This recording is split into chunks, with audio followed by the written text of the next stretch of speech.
दक्षिण ओडिशार सीमांत सहर तथा गजपति जिला सदर महकुमा पारला खेमुंडी एक संस्कृतिर सहर जहाँकि विश्व दरबार में सिंह शिल्प पाई परिचित।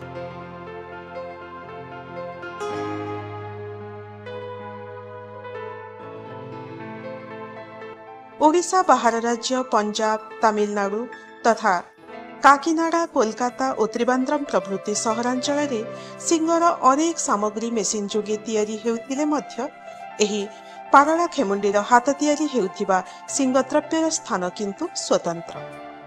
यह फुटई देई थाए शिल्पीर झाड़बुहा परिश्रमर चातुर्य।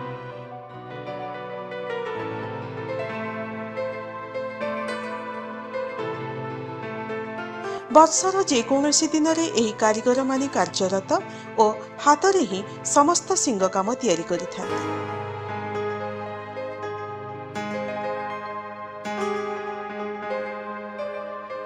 केवल जे जीविका निर्वाह पाई एही कारीगर माने कार्य करुछंती ताहा नुहे, सेमाने सेमानंक कौलिक वृत्ति और पारला माटीर कारुकार्यर गर्व और गौरव को भारत वर्षर प्रति कोण अनुकोण में पहुंचाइबा पाई चेष्टित और संग्राम करि आसुछंती।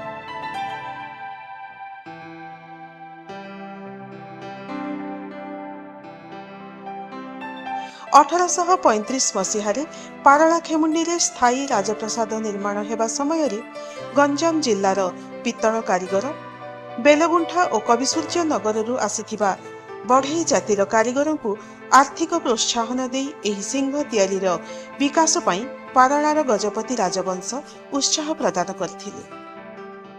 1928 मसीह पारलार तत्कालीन महाराजा श्री कृष्णचंद्र गजपति शासन काल में ही एही सिंह शिल्पर आरंभ होइथिबा जणा जाय।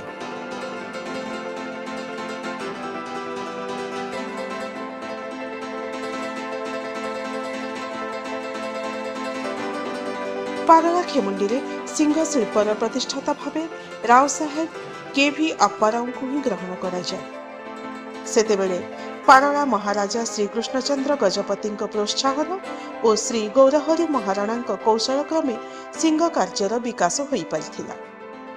महाराजा श्री कृष्णचंद्र गजपति आर्थिक अनुदानर प्रोत्साहन क्रमे दुर्गा हॉर्न वर्क्स प्रतिष्ठा करा जाय। कारीगर को प्रशिक्षण दे एहार व्यावसायिक दिग प्रति दृष्टि दिया जायथिला।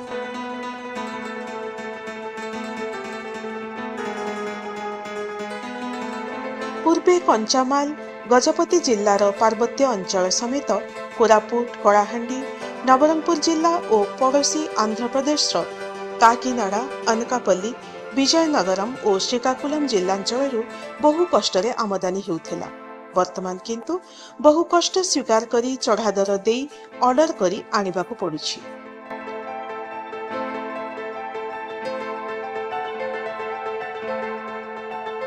कारीगर माने विभिन्न प्रकारर ऐतिहासिक पट्टचित्र और चित्रछवि देखि तार अविकल रूप से सिंहद्रव्य तैयारी करिथांती अनेक आकर्षणीय और सुंदर जिनिस जेमिति कि माछ, चिंगुड़ी, हरिण, हाथी, कुंभीर, विभिन्न प्रजातिर चढ़ई, डंगा, पोढ़ और बलद लढ़ई, खजुरी गछ, मॉडर्न आर्ट, जगन्नाथ, नटराज, पानिया, पिठी कुंडाइबा पानिया, मांकड़ और चाबी स्टैंड ए सबु तैयारी करथांती।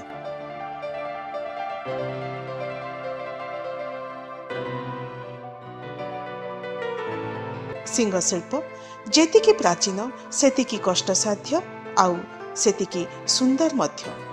तेणु आसंतु एही सिंह शिल्प को आपणैबा एवं एहार कारीगरी विद्या को प्रोत्साहित करी सिंह शिल्प को आदृत कराइबारे सहायक हेबा।